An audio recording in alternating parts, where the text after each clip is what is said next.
La situation autour de la Terre, décembre 2023.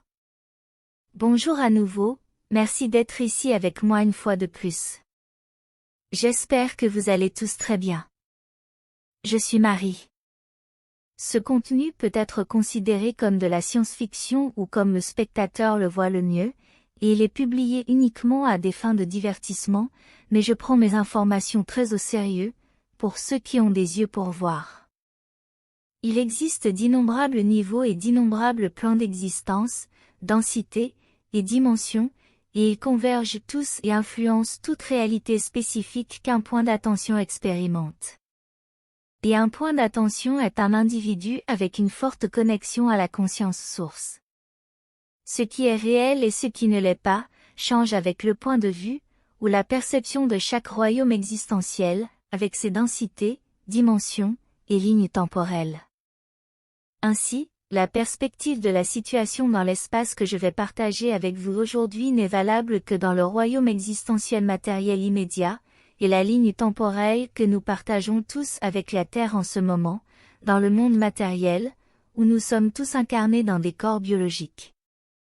Comme vous le savez, ma sœur Sophia et moi sommes conscients d'autres perspectives également, dont certaines pourraient être considérées comme provenant d'un point de vue plus étendu, comme certaines parties du côté astral des choses, mais aujourd'hui je partage seulement le côté physique. Situation exopolitique et présence de multiples races de la Fédération galactique. Le siège principal de la Fédération galactique se trouve toujours dans le vaisseau en forme de tête de flèche, le vaisseau biosphère andromédien Viera, qui se cache derrière la Lune, comme cela se fait depuis des décennies maintenant. Les installations locales de la Fédération, les salles dues au Conseil pour les réunions, et la juridiction principale sur tout ce qui concerne la planète Terre se trouvent dans le Viera.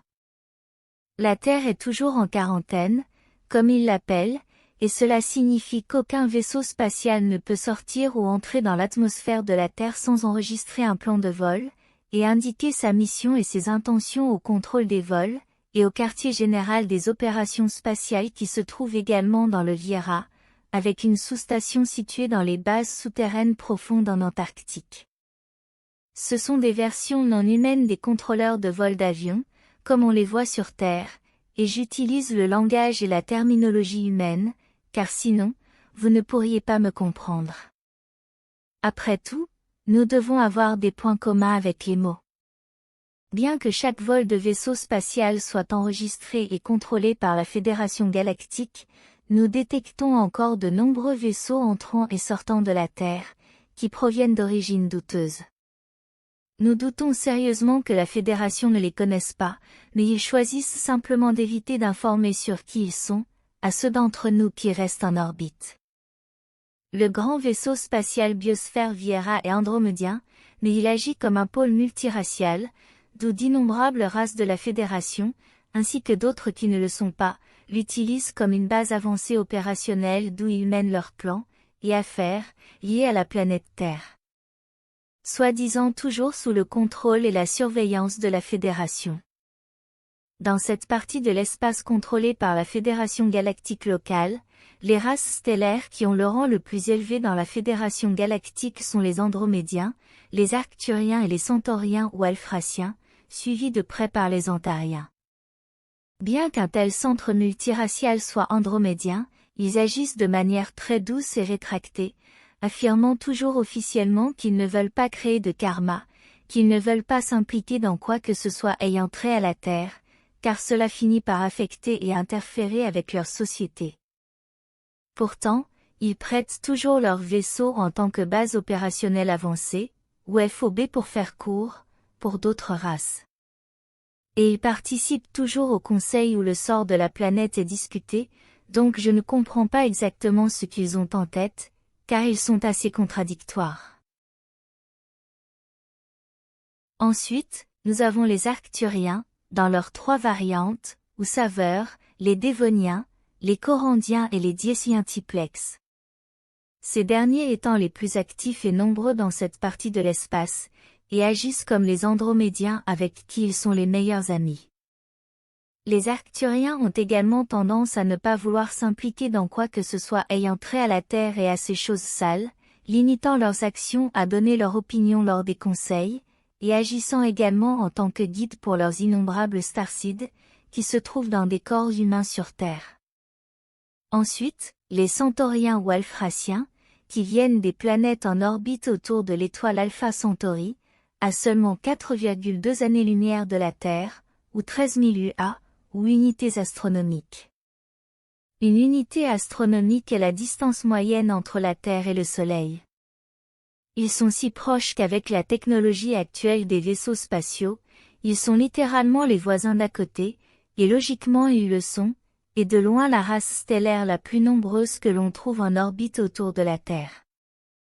Les centauriens sont essentiellement plus d'humains, car ils sont exactement de la même race, sans aucun changement autre que ce naturel qui découle de l'habitation en dehors de la Terre, et dans le soi-disant espace de haute densité existentielle comme ils l'appellent, bien que selon moi, espace de haute densité existentielle soit un terme assez relatif, car tout ce que je vois, c'est plus ou moins la même chose que ce qui existe sur Terre. Les centauriens sont la main droite et le cheval de trait de la fédération locale, car ils reçoivent des ordres de leur part et les exécutent docilement. La fédération décrète quelque chose, et ils l'exécutent. C'est leur rôle. Les centauriens participent également activement au conseil de la fédération locale dans le Viera qui ont lieu chaque samedi, car ils suivent également les jours humains de la semaine car ils doivent se coordonner avec leurs représentants sur Terre. Ensuite, nous avons les Antariens, qui sont chargés de ce que j'appellerais la défense périmétrique. Ce qui signifie qu'ils patrouillent dans l'espace autour de la Terre, tout en orbite élevée, ainsi que dans cette partie du système solaire. Vers décembre 2023, nous avons également un grand détachement de Syriens sur le Viera et sur leurs multiples vaisseaux spatiaux en orbite élevée. Ils ont commencé à participer au conseil de la fédération locale concernant les affaires terrestres, bien qu'ils l'aient déjà fait par le passé.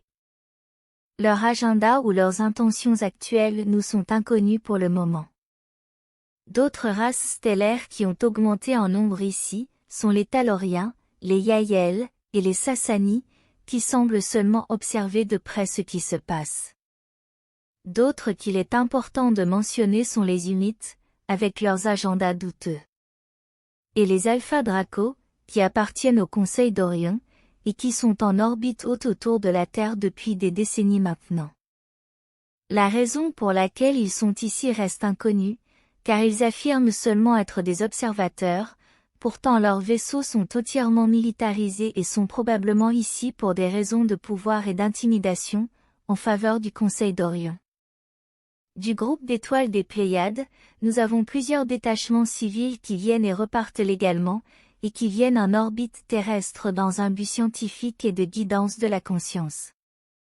La représentante légale du Conseil d'Alcyon, qui veille aux intérêts de toutes les races stellaires des Pléiades, est la reine Alénine de Tegeta, qui effectue son travail uniquement par présence à distance, pour des raisons de sécurité.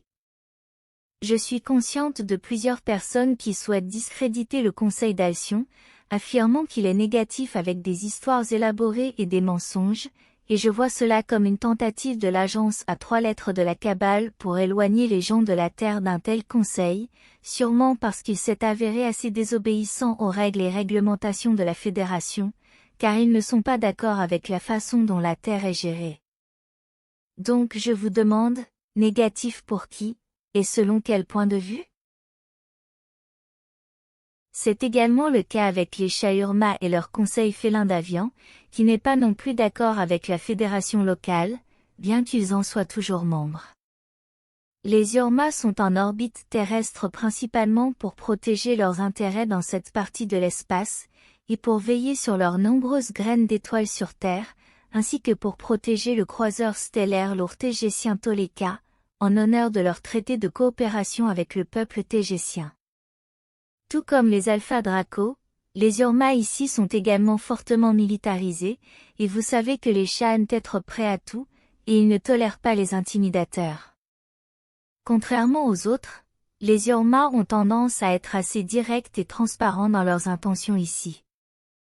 Comme l'a déclaré leur officier de communication à Richard, ici à travers ma chaîne. D'ici la fin décembre, le détachement étortant est censé arriver, représentant une plus grande partie de la Fédération galactique.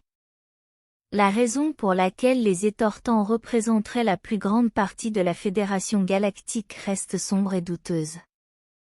Il n'y a pas de changement à cela, et il n'y a rien de nouveau à vous signaler à ce sujet, sauf que les systèmes de navigation et l'équipage du Toleka ont détecté un engin de type étortant entrant dans une installation de service et de cargaison dans le Viera, mercredi dernier, le 6 décembre 2023. Bien que l'engin soit du même type utilisé par les étortants, son transpondeur, ou dispositif d'identification, transmettait une identité centaurienne.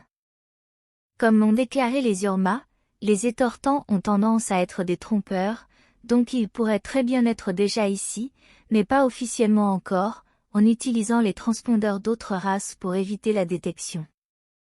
Ils sont ici pour des raisons d'audit, quoi que cela signifie exactement, mais étant également membres du Conseil d'Orion et de la Fédération.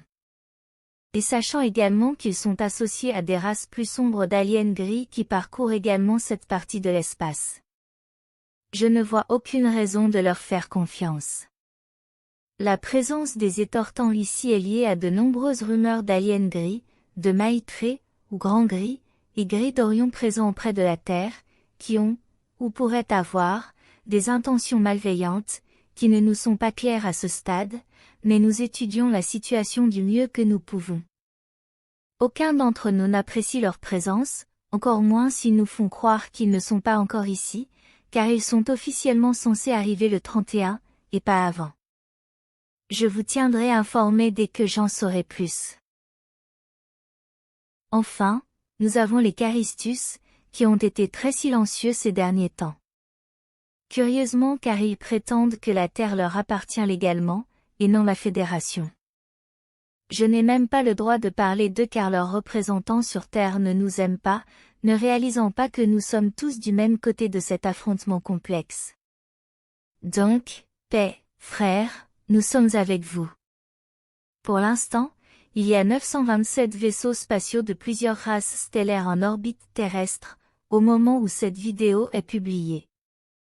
927 vaisseaux spatiaux qui dépassent 1 km de longueur, et d'innombrables autres engins plus petits, de toute taille et de toute forme, qui pourraient être des millions. Le vaisseau spatial tégésien Toleka, et son escorte Urma le vaisseau spatial Avian 1, restent en orbite basse autour de la Terre, suivant à peine les règles de la Fédération, et prévoient de rester ici pour le moment, vous transmettant ce qui se passe, du mieux que nous le pouvons, avec nos moyens limités. Comme vous pouvez le voir, la situation actuelle est extrêmement compliquée, et comporte plusieurs niveaux. Merci d'avoir regardé ma vidéo, et d'avoir liké et de vous être abonné, je l'apprécie beaucoup. Et j'espère vous voir ici la prochaine fois. Avec beaucoup d'amour, votre amie Marie Soireau.